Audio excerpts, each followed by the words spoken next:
Okay, it is the top of the hour, so thank you everyone for joining. We're going to get started. This is Mishnah in Depth, Masechet Yevamot, and it's a pleasure to be learning with all of you this afternoon as part of Drisha. Mishnah in Depth, Masechet Yevamot is part of our Rifka Rosenwein Rifka Mishnah Division, and this series is sponsored in the memory of Rifka Rosenwein. And just a brief introduction of our teacher, as some of you may know, Rabbi David Silber is the founder and dean of Drisha in New York City. His smicha is from Reitz at Yeshiva University. He has received the Covenant Award and is the author of several books, including a pastor Gotta Go Forth and Learn, and his latest book, Malchut Adan, Iyum de Sefer Shmuel. He is a teacher on the Bible and he is also our teacher today. For those curious, this course is designed to accompany independent daily study of the Mishnah following the Mishnah Yomit schedule starting Yevamot this Tuesday. We will meet weekly as a community of learners to augment our independent study, enhance our understanding of the mishnayot learned, and support each other as a community of learners in daily study of this foundational text. Sources for today is Mishnah Yevamot, Parak 1, Chapter 1, which I will share on screen from Sefaria, but you are welcome to follow along any of our sources in your own copies of Mishnayot or Chumashim. I am going to be monitoring the chat both for questions and one moment while I make sure we're live on Facebook.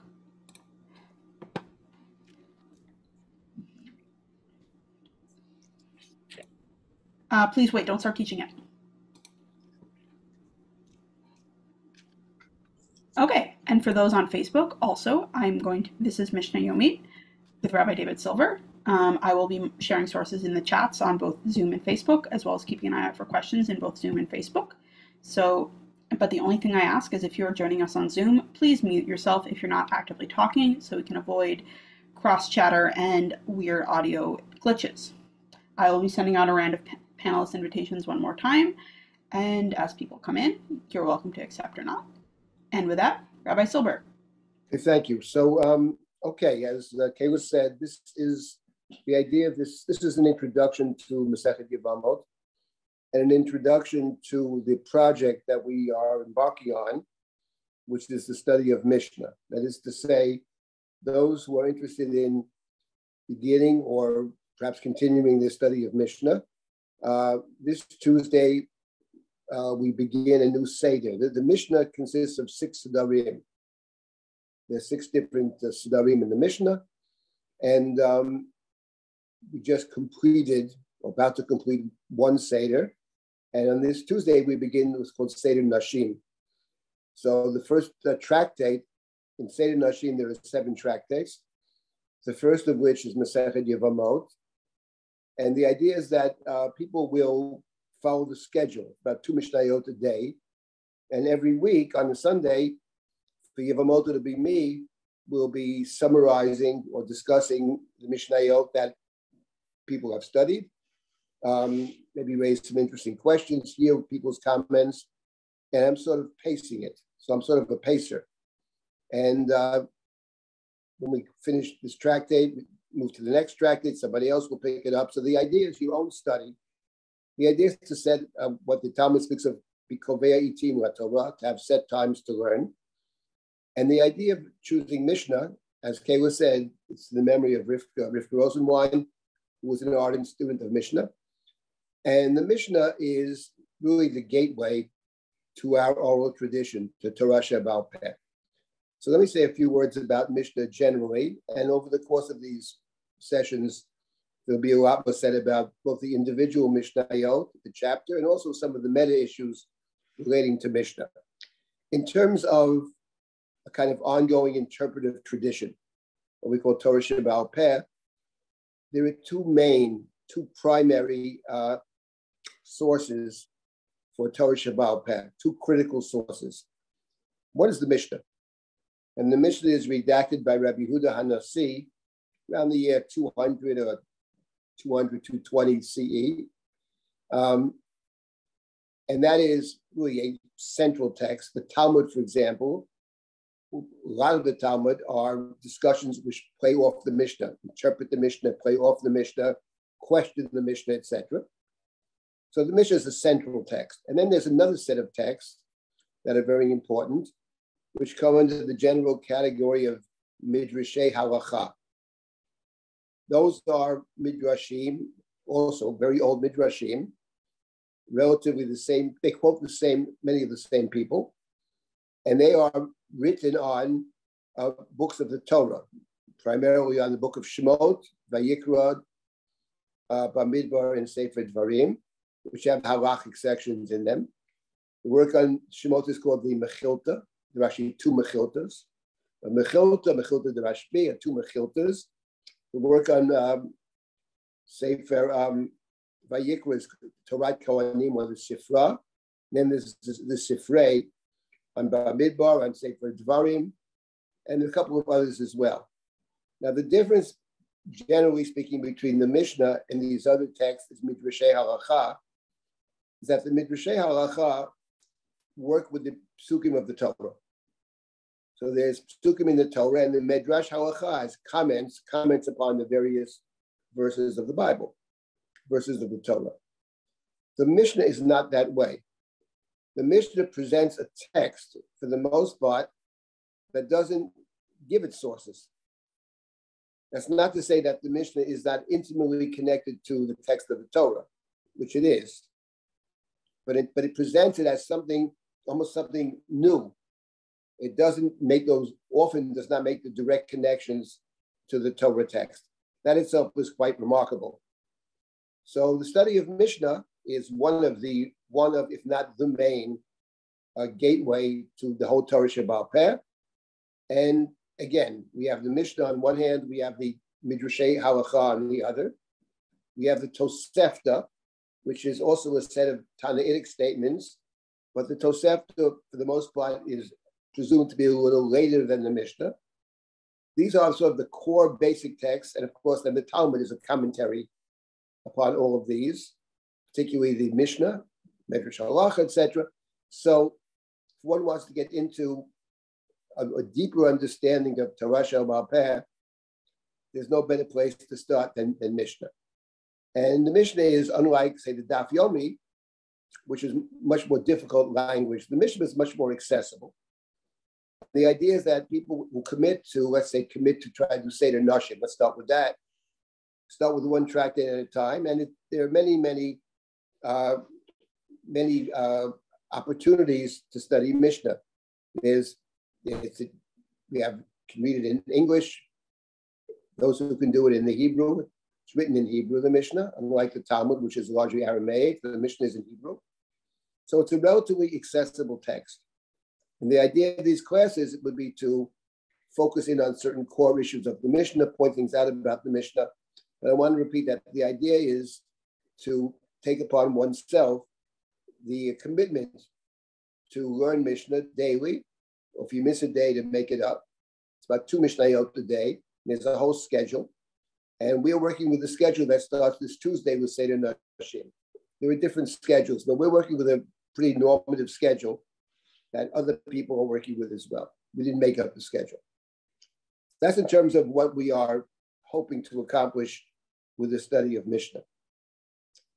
Now, one question when you study the Mishnah, let's take, for example, our Mishnah, our Seder, which is Seder Nashim, which consists of 7 different tractates. It's called Women. So what would you expect to find in Seder Nashim? So you would expect to find a tractate that deals with Kedushin, the betrothal or marriage. We have that, Masechet Kedushin. You would expect to find one that deals with Ketuvah, the obligations, mutual obligations of the married couple. We have Masechet Ketuvot. You would expect to find one that deals with divorce, Gitin. We have Masechet Gitin. Those are 3 of the tractates of Seder Nashim. And then there are other things. There are 4 other tractates in Seder Nashim, 2 of which are far from obvious. But the ones that are fairly obvious are, we have a tractate called Masechet Sota that deals in the parasha in the Torah with the woman that's accused by her husband of being disloyal. There's a whole tractate called Sota. That's another tractate. And then, of course, in the Torah, there's the whole parasha in the Chumash of Yibum and Chalitza, levirate marriage. And the ritual called Chalitza for the one who doesn't want to perform Yibum. And we have Masechet Yevamot. Those are the 5 of the 7. Leave the other 2 out for now. But what is very strange is that if I ask anybody, okay, let's write a tractate about Seder Nashim, let's include Kedushin and Ketuvah and Gitin and Sota and Yevamot. So I think I would imagine that everyone would say, okay, let's start with Kedushin. Let's start with marriage, then we'll have Ketuvah afterwards, because that's the obligations of the married couple. Probably put Gitin near the end, maybe together with Sota. Those 2 go together. And Yibum, maybe after Ketuvah, or maybe after Gerushin. But remarkably, when you open up the Mishnah and you see the order of the mishnayot, lo and behold, the first tractate in Seder Nashim is not Kedushin and not Ketuvah, but rather it is Yevamot, which raises the question, why in the world would you begin with Yevamot, levirate marriage? Before I even address that question, I wanted to point out something else about the study of Mishnah, which is that one of the great puzzles in the study of Mishnah in general is the order of the order of the mishnayot, both in terms of the order of the tractates, but also internally in terms of the order of the particular chapters. We'll have occasion in our study of Mishnah to point this out over and over again, how the order of the chapters is very, very, very strange. Let me make 2 points about the order, and just to make 2 general points about the order of the Mishnah, which is important. Number 1, in terms of the order of the tractates. Now, I don't know if this was actually understood by the ancient people of the Talmud or not. It's hard to believe they didn't know this, but it's never really explicit as far as I can see. The Talmud never makes this point. The academics make the point all the time, and that is that the tractates are arranged primarily in size order. The tractates with the most chapters appear first, and the tractates with the fewest chapters appear last. So, for example, in Seder Nashim, remarkably, the first tractate is Yevamot, levirate marriage. There are 16 chapters. The last one, believe it or not, is Tractate Kedushin. That's the last, and that has 4 chapters. So size order is one very important factor. That's certainly one factor. Another potential ingredient in the order of the Mishnah in general is where the verses appear in the Torah. And to some extent, the Mishnah follows the order of the Torah. I say to some extent because that has to be examined, but it is, typically speaking, a factor. Having said that, what's interesting is that when the Talmud discusses the order of the tractates, it doesn't actually deal primarily with that. It tries to find some kind of conceptual connection between the different tractates, conceptually why this is first or second or whatever. Maimonides, the Rambam, who wrote as a young person a commentary on the Mishnah, gave a different reason. He addressed the question as to why Yevamot is the first of the tractates in Seder Nashim. And he said an interesting thing. He said that marriage in the Torah is actually consensual. People choose to be married. You can choose not to be married. It's your choice. The Talmud certainly and the Mishnah encourages marriage, but you can choose not to be, except in the case of levirate marriage. In the case of levirate marriage, there actually, the court instructs this couple to either do yibum, either perform the levirate marriage, and then they're married. Or if one party doesn't want to perform levirate marriage, do the ritual called chalitza, which we'll get to. So here the Rambam says it's not a matter of choice. Here it's a matter of something that one must do. The two options. You have to do one of the two. So we start with that which is commanded to be done, and then we move afterwards to that which is voluntarily, that one chooses to do. But the Rambam was bothered by the problem. Why in the world would one start with Yevamot? In any event, we start with Yevamot. So this week I just wanted to, by way of introduction, talk about Yibum in general. I will say one thing about Tractate Yevamot. And for those doing the Daf Yomi, they certainly are familiar with this. Yevamot is known as one of the more difficult tractates. Because it's true of the Mishnah to some extent, but the Talmud is certainly the case, because the mishnayot and the Gemara has some incredibly complex cases. So some people really don't want to do Yevamot. They think it's very, very difficult. The fact of the matter is there are some complexities, but that's a very small percentage of what we have in Tractate Yevamot. Tractate Yevamot has possibly four main components to it.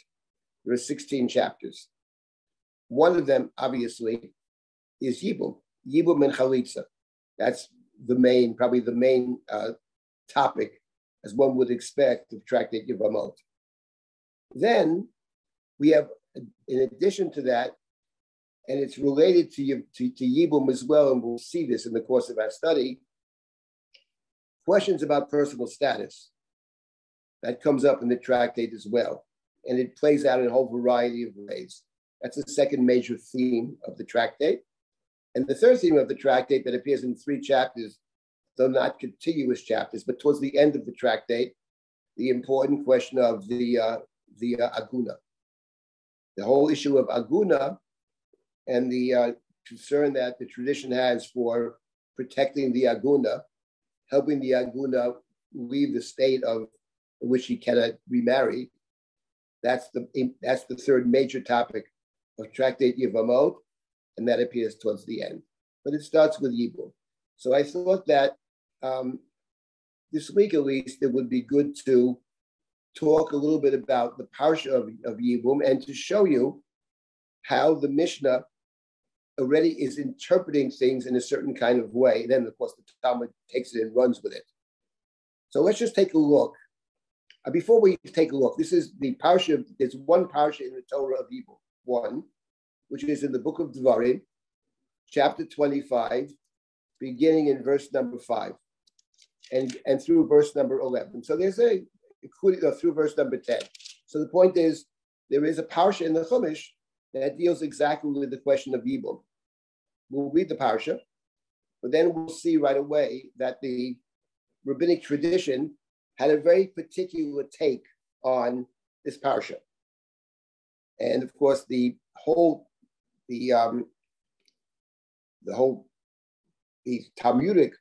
vast Talmudic literature, rabbinic literature, is taking the Mishnah and running with the Mishnah in all kinds of interesting directions.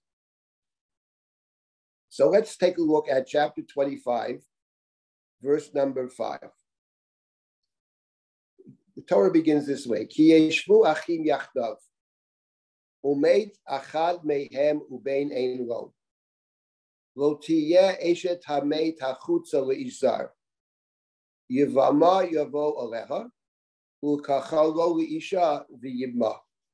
So the Torah says the following, literally, Ki yeshvu achim yachdav, when brothers dwell together, and one of them dies and has no son, okay, then the wife of the deceased should not marry a stranger, each zar, but rather her husband's brother, shall unite with her, right, sleep with her, and take her as a wife, come to her, take her as a wife, and perform the the obligation of the lever. So he sleeps with her. And the idea, of course, as the Torah will say in the next verse, is that the child that is born, literally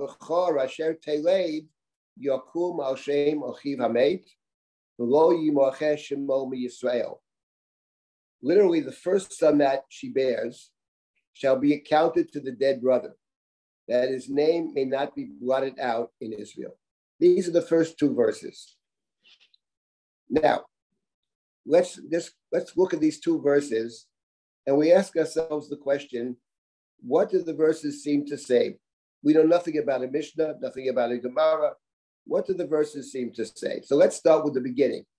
Ki yeshvu achim yachdav, when brothers dwell together. And the first question is, what does it mean when brothers dwell together? What is the meaning of the word achim, brothers? So it could mean actually one's brother. That is a possibility. And that is the way the Mishnah understands it, and the Talmud follows suit. However, when one reads the word achim in the book of Devarim, one does not necessarily assume that it means a brother. Not only in the book of Devarim, but I would say even in the book of Breshit. In fact, even in this week's Parsha, right? In this week's Parsha, we're told, Parshat Lech Lecha, that Lot, Abraham's nephew, who lives in Sodom, was captured by the four kings who invade the land of Canaan. And they kidnap or they take hostage the people of Sodom, including Lot. And somebody runs from the battlefield to inform Avram that Lot has been captured. Yishma Avram ki nishba achiv. And Avram heard that his brother had been captured, achiv. But of course, Lot is not actually his brother at all. Lot is his nephew. It's not his brother. Or when Avram says to Lot, let's separate when the shepherds are fighting, ki anoshim achim anachnu. We are brothers. But he's not a brother. He's a nephew. And in fact, you don't have to even think about this week's parsha. But when you read chapter 25 of Devarim, in which the parsha of Yibum is found, right after the parsha of Yibum, which ends in verse number 10 of chapter 25, you have verse number 11. I'm not going to get into the details of verse 11, but it starts, Ki yinatzu anoshim yachdav, ish v'achiv. If two people are fighting, a man and his brother, and then the wife intervenes and grabs the genitals of one, but clearly it doesn't mean a brother. Clearly it could mean, right? Now it says anoshim ish v'achiv, one might distinguish. But the point is that the word brother often in the Bible, don't hate your brother in your heart. Don't bear a grudge against your brother. Doesn't mean your brother. It means another Jew, another person perhaps, but certainly another Jew. So the word achim does not necessarily mean a brother at all. In fact, in thinking about levirate marriage, one of the very interesting features of levirate marriage is that we have not only the text in Sefer Devarim, one might say the halachic text, but in fact we have in our tradition 3 stories which roughly speaking can be said to be levirate marriage. 2 of which appear in the book of Breshit, and one has a book of all by itself, which is the book of Ruth, Megillat Ruth. Megillat Ruth is all about Yibum. It's about levirate marriage. In the book of Ruth, Ruth is, at the end of the day, Boaz performs Yibum, right? Boaz is called the Goel, the Redeemer. But in the book of Ruth, it's hardly the case, it would appear, that Boaz is actually, he's certainly not Ruth's brother. He probably isn't even Naomi's brother. And he says about himself, by the way, I'm not the closest relative. There's a relative closer than myself. It's theoretically possible that that Naomi has 2 brothers, and Boaz is the younger of the 2 brothers, which is a discussion in the mishnayot about what happens when you have more than one brother.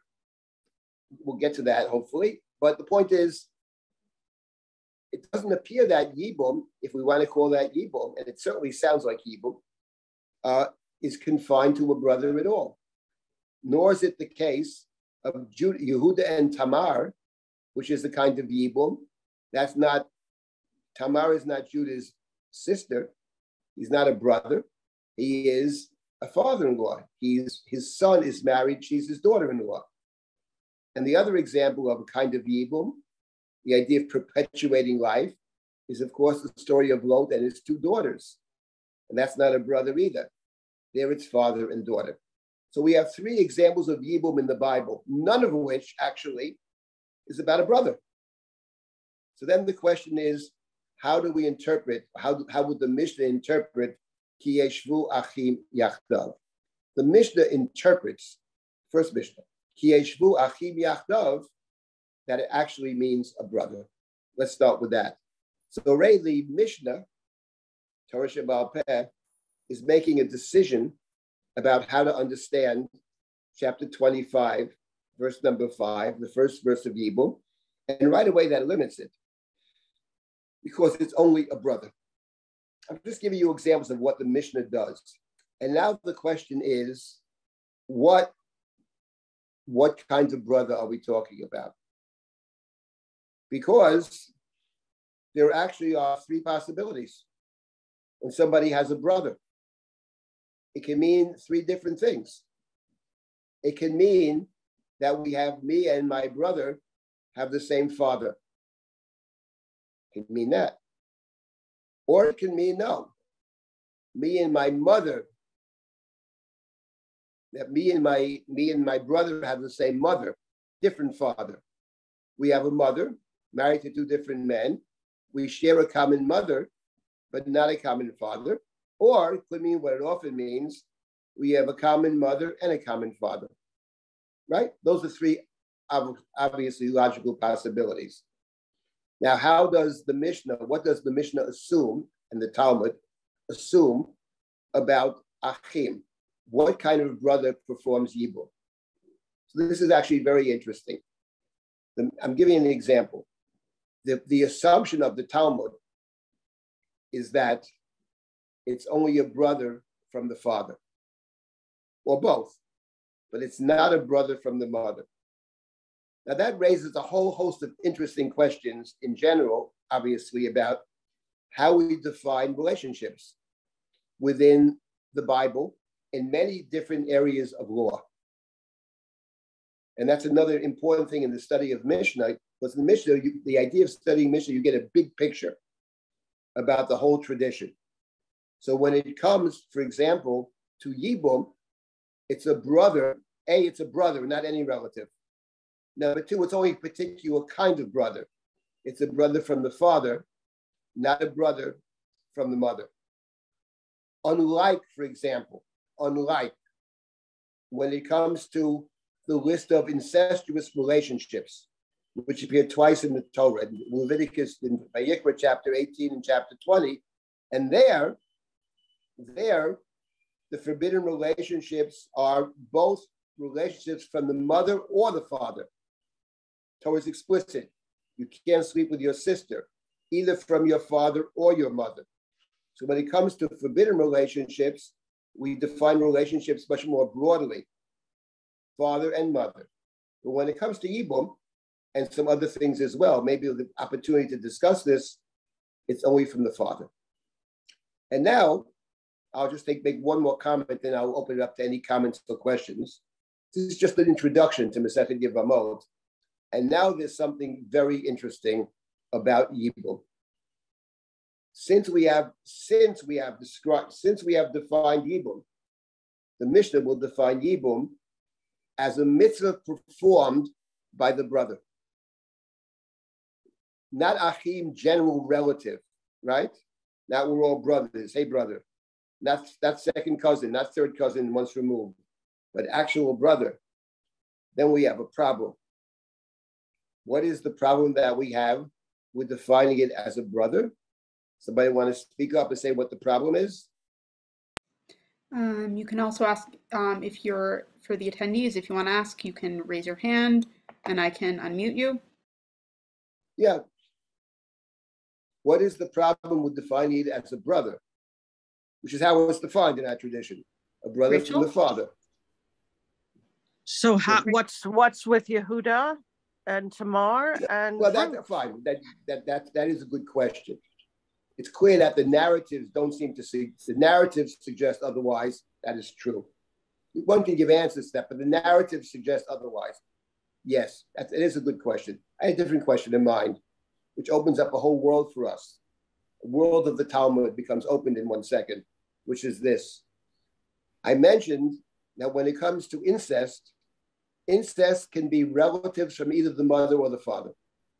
When it comes to levirate marriage, or for example, inheritance is defined by the father, not the mother in the Torah. But the problem is this.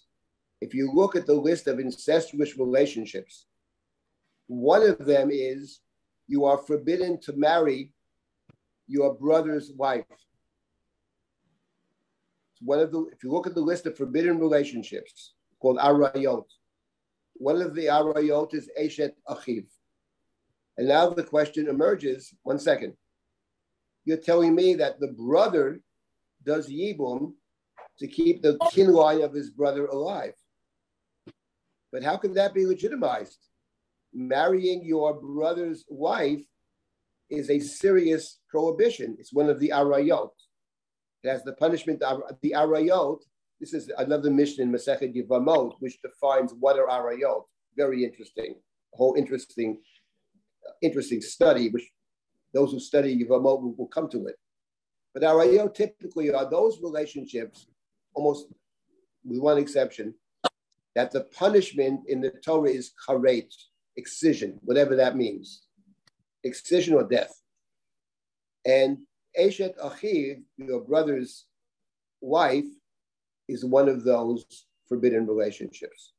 Yet the Torah, as the rabbinic tradition understands it, as the Mishnah understands it, it is legitimate to marry your brother's wife if your brother dies with no children.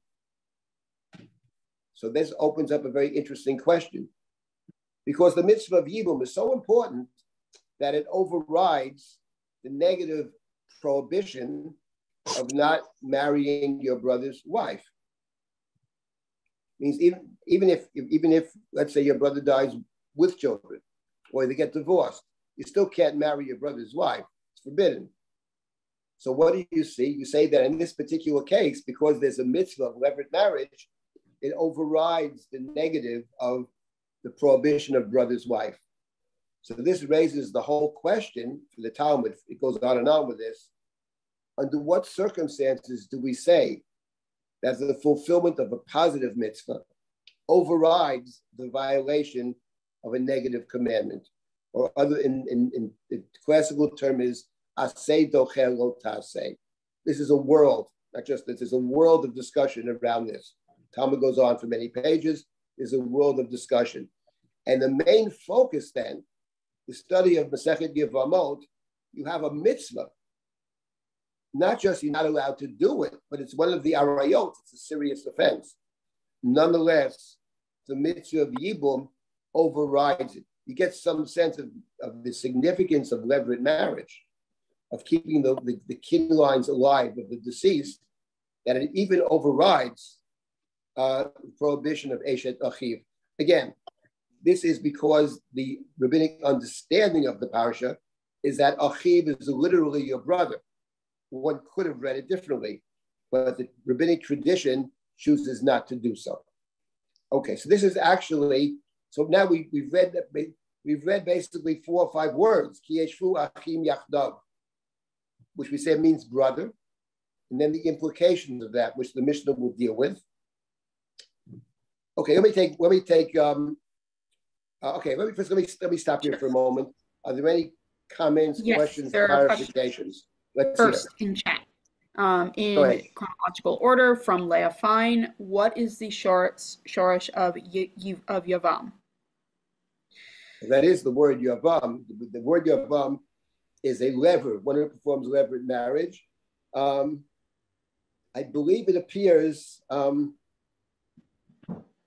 Does it appear in Judah Tamar? I don't remember if the word appears there or not. Clearly, it's about Yibum. But that's the word, Yud Bet Mem. What is it connected to? I don't know. It appears many times. Yami, Yivama, Yibma. It means to perform levirate marriage. It means a lever. It means one whose job it is to keep the kin lines of the deceased person alive. In a certain sense, keep the person alive in some sense. That's the idea. We'll talk more about that. We get to this whole business of which is in the parsha, because here you have a very striking parsha, very unusual. I can only think of one other example where the Torah says you are to do X, but if you don't want to do X, then you do Y. This is the chalitza ceremony. So that's unusual. We have one other example we'll get to not now. What else? Any other questions? Yes, another one, just one more in chat before I open up the floor from Evelyn Hirsch. The word ki seems to be limiting only if the achim dwell together. That's a very wonderful question, actually. In other words, let me see if I can rephrase the question. What does it mean, yeshvu achim yachdav? What it means they dwell together. What does yachdav mean over here? They have to live on the same street, the same neighborhood. The Talmud does not assume that, nor does the Mishnah assume that where you live makes one bit of difference. So the yachdav is understood by the Mishnah. I mean, we're jumping ahead of ourselves, but since you raised the question, and it's a very good one, on these few words, ki yeshvu achim yachdav, here we have a fascinating halacha in the Mishnah. We're going to start with the Mishnah next week, but you're going to start with the Mishnah. Hopefully, we're going to discuss the actual mishnayot. The assumption of the Mishnah is that yeshvu achim yachdav means the following. Let's say you have a brother. So a man, you have a man, forget brother. A fellow's married, he dies. A fellow's married and he dies. And then his parents give birth to another child, right? He dies November 1st. No children. He has a wife, no children. Then on December 1st, Mazel Tov, a brother is born. But this brother was not alive at the moment that the first brother died. He was born after the death of his older brother. The Mishnah assumes that in that case, there is no levirate marriage. It's what the Mishnah calls achiv shelo haya bi'olamo. Now, the Mishnah then will take it to all kinds of other cases, which are a little more complicated, but that's the simple idea. That the yachdav is under, it's a very good question. Yachdav, if they dwell together, what the Mishnah assumes is that the date of death determines whether or not there's levirate marriage. So in other words, levirate marriage only exists if two things are true. Number one, if the man who dies has no children. And number two, if the man who dies has a brother. If he has no brother, then there's no levirate marriage. If he has children, there's no levirate marriage. Then his widow can go out and marry anybody else. But if there is, in fact, a brother and no children, then the widow will either marries the brother, or there's a ceremony called chalitza. Okay, so now the second verse that I read, the first verse,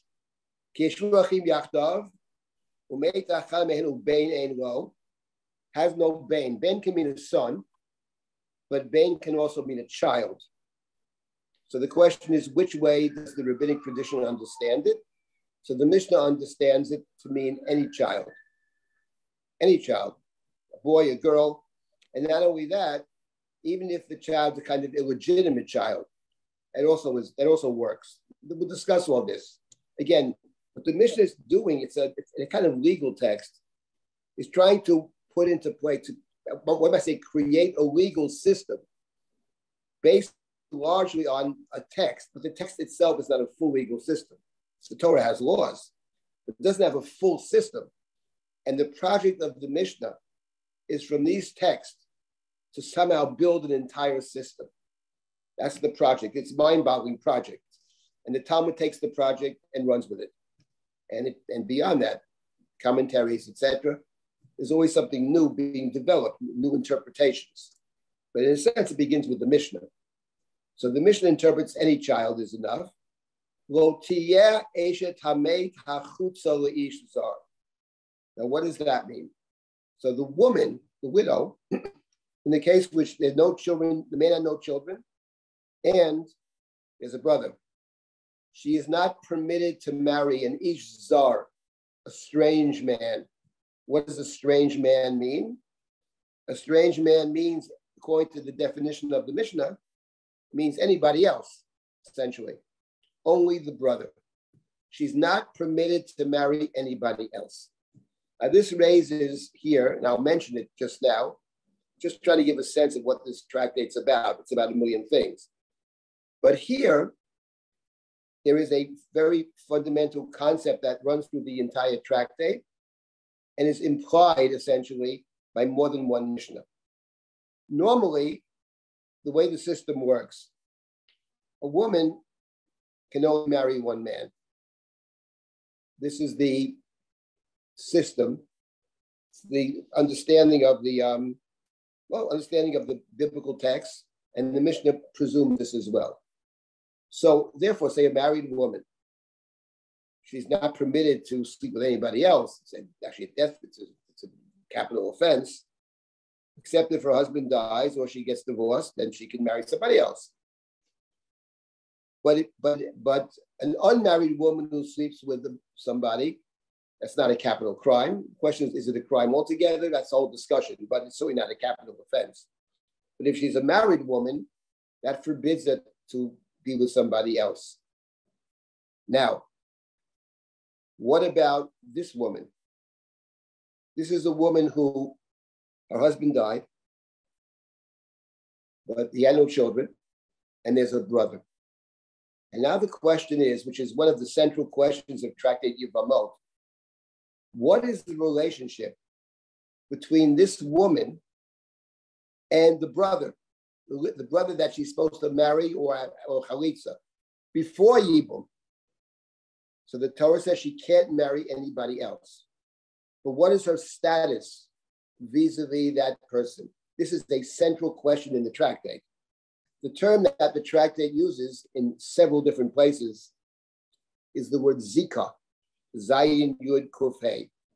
She is a zakuka. So it's somehow not that she's married to this guy already, but somehow there's almost a quasi-marriage relationship before they actually either get married or go through the chalitza ceremony. Now that's the kind of thing, these quasi-status, that's the kind of thing that the Talmud loves. Because the quasi-status, these cases that are not exactly here or there, they allow us to think about them and to sharpen our understanding, to have sharp criteria, sharp definitions of different various halachic states. So Tractate Yevamot deals with a lot of those kinds of questions, but in a certain sense, one might argue it's derivative of the very status of this woman prior to the levirate marriage. Lo tiyeh eshet hamet hachutza sounds like a prohibition. The Mishnah thinks about prohibitions. The Mishnah sees the Bible as a legal document. Legal documents mean you may not do X, and if you do it, there's typically a punishment, or you should do X. There's an asay, there's a lo tasay, etc. So here we have an interesting case where prior to the levirate marriage, she's forbidden to marry anybody else. She's only permitted to marry this particular lever. Now, of course, the question one can raise, and we'll see this in the Mishnah, what about if there's more than one brother? Let's say there are 4 brothers.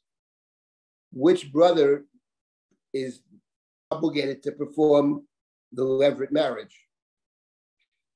or whoever, maybe it's first come, first serve, or maybe the one that she wants. There are all kinds of possibilities. But that's another question the Mishnah will take up. So who is actually primarily responsible? The Mishnah actually it's the Talmud in this case, tries to derive it from verse number 6. That's the second verse over here. In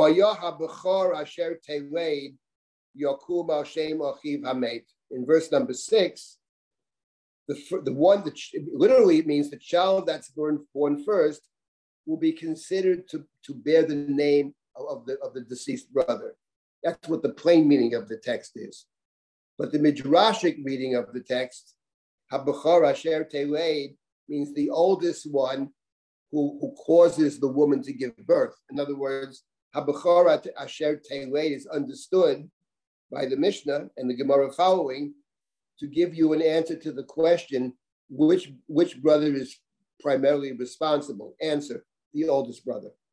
So it devolves upon the oldest brother. If he refuses or cannot, or is not around, then perhaps it goes to the next oldest, or perhaps anybody at that point. That's the question which the Mishnah will deal with. But that's another story. So I'm just trying to give examples of to show you how we have a text in front of us, but how the Mishnah is going to take this text and try to create legal categories around this mitzvah of Yibum. But of course, the legal categories are not coming out of thin air. They're coming out of an understanding, some kind of an understanding of how this parsha should play out in one might say, in real time. How does it actually play out? That's the project of the Mishnah, to take these texts and somehow to try to develop a system. Now, let me make one other point, and I'll stop and take more comments, which is this. The Mishnah, and we'll see this when you study Mishnah, you see it all the time. The Mishnah often contains more than one opinion. Often contains more than one opinion. Sometimes it states something without naming who it is that is speaking. That's called the Stab Mishnah, plain Mishnah. An unnamed Mishnah, which typically the Talmud assigns a lot of weight to a Mishnah that has no name. But often, very often, the Mishnah has disagreements, has arguments about what the rule should be. When we start with we study the first tractate, first chapter of Yevamot, there's big fights between Beit Shammai and Beit Hillel. The first Mishnah is a fascinating Mishnah.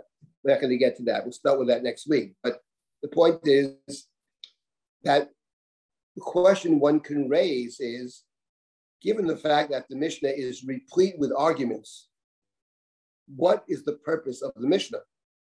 Because if it's just a legal code, okay, you wouldn't expect to find in a standard legal code a million disagreements. So it doesn't sound like, actually, given the fact that there are so many different disagreements, so many arguments in the Mishnah itself. Perhaps one has to rethink, and there's been a lot of thinking about this, what in fact is the purpose of the Mishnah? Let me just make one other comment before I stop at this point and take questions, comments, clarifications. We talk about the Mishnah, and I said the Mishnah is presumed to be redacted by Rabbi Yehuda Hanasi, Rabbi Judah the Prince, around the year 215, 220, sometime around then of the Common Era. There have been many studies of the Mishnah. There have been some unbelievable studies of the Mishnah. The one is by Epstein, Mavo Nusach HaMishnah, which is truly a mind-boggling work.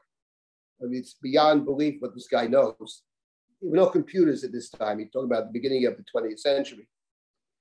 And one of his arguments that he makes, which is, all kinds of disagreements. The study of Mishnah is a major study.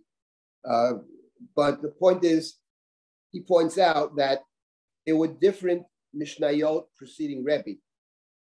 The Talmud talks about this, Mishnah Rishona, Mishnah Achrona. There were different recensions, not recensions, but different collections of Mishnah. What Rebbe did, presumably, was he took these different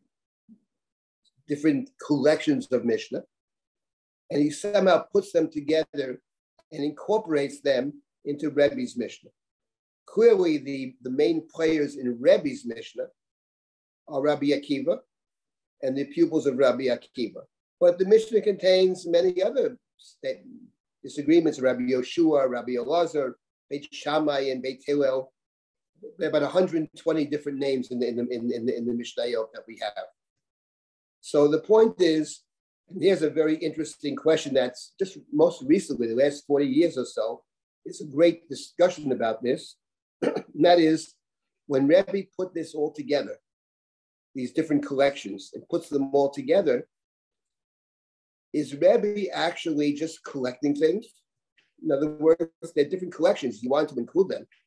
Or when we read the Mishnah, do we try to see patterns, literary patterns within the Mishnah? So within the last, I would say, 30, 40 years, there's been a tremendous interest in looking at the literary patterns of the Mishnah. Rabbi Wolfish is one of the main people who really started off in this path, and many others have followed suit. But this is an interesting question about the stuff in the Mishnah, actually. Is it just collections? Because there are many collections, and we will see that. If you commit to the study of Mishnah, you will see that there are clearly some collections within the Mishnah. And the question is, what is the relationship between the collection and that particular tractate? Why is that collection in this tractate? Could be in a different tractate. So these are the kinds of questions that we will encounter in our study of the Mishnah. Let me stop here at this point and take comments or questions or clarifications. Nothing in Facebook chat. Okay. A comment in the chat from Evelyn Hirth. Theoretically, if the reason is to continue the dead person's name, why can't the widow marry and then just name the first male child after her first dead husband? Right. So the point is, right. So that's a good question. I think the point about, let me make the following point. The point about continuing the name of the deceased. Now we have that practice. I mean, we name, let's say the Ashkenazic Jews name children after deceased relatives, grandparents or whatever. The Sephardic Jews name after living relatives, actually. But the point is that what it means, I think, in the Chumash is something else. So let me just, in responding to that question, let me make a general comment about what it means here to bear the name. There is a Mishnah, there is a whole discussion in the Mishnah and the Talmud. The parsha over here, when you read this parsha, I think it's pretty clear when you read the parsha of Yibum that the Torah is very interested that the brother marry the widow. Because what if the brother says, I don't want to marry her? Then it says they talk to him. We'll discuss this. They speak to him. To say what they tell him. It sounds like they're trying to convince him to marry her. And if he refuses to do it, there is the chalitza ceremony. In the chalitza ceremony, he says, I don't want to marry her. She says, he doesn't want to marry me. And then she takes off his shoe and she spits. She says, bifanav, the Talmud understands in front of him. Sounds like even in his face, but okay, even in front of him. And he's called, he shall be called the family of the unsandaled one, the one whose shoe was taken off. I think it's pretty clear that when you read the Chumash is interested in Yibum. It sees it as a great mitzvah. It sees it as somehow continuing keeping the dead person's name alive, okay? And chalitza is an option for those who refuse to do it, but it sounds like the real mitzvah is Yibum, and chalitza is, okay, if you don't want to do it, there's a way out. We don't encourage it. It sounds like a degrading ceremony to spit in front of him. Remember in the Torah when Miriam becomes leprous and Moshe prays for his sister Miriam, and God said to Moshe, "V'yavio yorok yorak mifaneha haloti kolem shivat yamim." If her father spat at her, wouldn't she be embarrassed to leave her house for 7 days? So let it be locked up for 7 days. Spitting at somebody is degrading. So it's pretty clear in the Chumash that the Torah encourages levirate marriage. Having said that, already in the Talmud there's a dispute. Maybe they're two equal options, and we know that in the Ashkenazi community, Yibum became a non-option. This was one of the big fights, and the state of Israel was founded because the Sephardic Jews maintained Yibum, but the Ashkenazic Jews had eliminated Yibum. And the question is, what about the Sephardic Jews living in Israel? When the chief rabbi wanted to eliminate Yibum, and there was this big fight, or whatever, at the end of the day, it was eliminated. For the most part, it doesn't exist. So here's the point. What's that about, actually? So we'll discuss this, but I would say the following. What it means to carry on the name of the deceased brother, I don't think means in the Chumash to give the name. The brother's name was Ruvain, you name your kid Ruvain, which is a nice thing. That's not what the Torah imagines, I don't think. I think the Torah imagines a society in which one's nephew, in a sense, called a nephew, the son of my brother, can be considered my son. So that has to do with the way different societies see family relationships. I would say in the standard Ashkenazic world today, one sees one's children as one's children, and then you have cousins. But that's a different relationship. But within certain communities in the world, okay, and even within some Jewish communities, they see it very differently. The way I see my cousin is one thing, but maybe the way some Sephardic communities see their cousins is very different.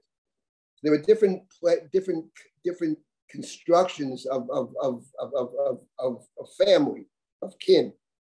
I think what the Torah is imagining is that your cousin, your third cousin, can actually be understood as your own child. I don't think it's an accident that the Torah can call your relative your brother. I don't think that's an accident. I think that in some sense, your nephew, when Abraham leaves home in this week's parasha, he takes his nephew Lot with him. Lot assumes that he's going to be Abraham's inheritor. He assumes he's his brother's son. He's like Abraham's son. That's what he assumes. So I think that my point is that what the Chumash seems to be suggesting, that if the brother will marry the deceased wife and have a child, not they just name it, but in some sense, that child, in some sense, is actually seen as your brother's child. And again, this would depend on the way different communities structure communities. I'm sure if you go around the world, in some places in the world, it's what anthropologists study. Different communities have completely different sense of what it means to be related. There are some places where your third cousin, they have a different conception of third cousin. It's like your mishpacha in some very deep sense. And I think that's what the Chumash is talking about. And probably the reason that Yibum stops in the Ashkenazic world, in my opinion, this is not in the Mishnah, this is my opinion, for whatever it's worth, is because the conception of family in the Ashkenazic world changes. You have a different conception of family. The Sephardic world had a closer conception to the Torah's conception of family than the Ashkenazic. So they continued Yibum. They had a different understanding. But as you go around the world, different communities have different understandings. Okay, let me just, are there any other comments now? And then I'll just wrap this up. Yes, there's an interesting back and forth in the chat of where Leah Fine notes how much rides on money. Does the man inherit the woman's property? And Shira Stepansky points out, quote, I think one of the original reasons the Torah saw Yibum as a good thing was because Yibum was to help retain the Yeshua of Eretz Yisrael as originally divided up by tribe. And Leah also points out, is it a way to help a widow? Is it hard for a widow to remarry? Okay, so that's in terms of the financial piece, that's a whole set of that's in the Mishnah in Tractate Yevamot. That's a whole discussion in Tractate Yevamot about the inheritance. There is a ketuvah for who actually, when the man marries, when the brother marries this woman, who pays the ketuvah? What happens with the ketuvah? Is it the deceased brother's obligation? Is it the present brother's obligation? That's already in the Mishnah. Then the Mishnah discusses exactly that. The financial piece. We have to remember that when you have the next tractate, ketuvot, that marriage is not just social and personal and intimacy. Marriage is also a financial arrangement. Tractate ketuvot deals with the financial side of marriage as well, which is very important. And the Gemara insists that a woman has to have a ketuvah as a kind of financial guarantee. You're not allowed to have a marriage with no ketuvah. So the financial piece is very important, and it's dealt with in Tractate Yevamot. Let me then have to stop at this point. I want to just repeat what this is about. This was just an introduction to Yevamot, and there's a lot more to be said by way of introduction. Just wanted to demonstrate how the Mishnah is already interpreting the Chumash, and its interpretation is intended, among other things, to give a sense of kind of the legal parameters of Yibum as a kind of working legal document, one might say. Once again, I want to repeat that this is not so much about the class that, in this case, I'm giving. You know, when you go to a horse race, or I would say a marathon, there are people that run the marathon and they drop out after maybe a couple of miles. Their job is to be pacers. They are running there at a certain pace, and they can't maintain the pace, but they're there to help the runners get the appropriate pace. So you should see me as a pacer. I'm the horse that runs in the race, and I'm trying to pace everybody. And once again, I invite everybody to, I think the study of Mishnah is a great thing. And I think if you really study and stick to it, say you do Tractate Nashim, which we're going to finish in less than a year. And you really get a sense of what's out there. You really get a sense of the big picture of rabbinic interpretation. So, and it's, you know, the text to be studied, it's in English, it's in Hebrew. The job of me in this case would be to help us just to, you know, to keep pace and to get some understanding and to raise issues, etc. So that's the point of these classes. It's not about my chidushim over here. I'm just here to help us all move along, and hopefully to, you know, to set times, give us also the idea of having a fixed time to study. I mentioned in my class this morning the statement in Tractate Shabbat. There are three things they ask someone who has died. In the world to come, they ask you three questions. Did you act with integrity? Nasata v'nasata be'amuna. Did you set times for the study of Torah? Did you pray for salvation? I think we're all in a case right now that we're praying for salvation. Our brothers and sisters engaged in struggles in Israel, in dangerous struggles. So our hearts and minds are certainly there.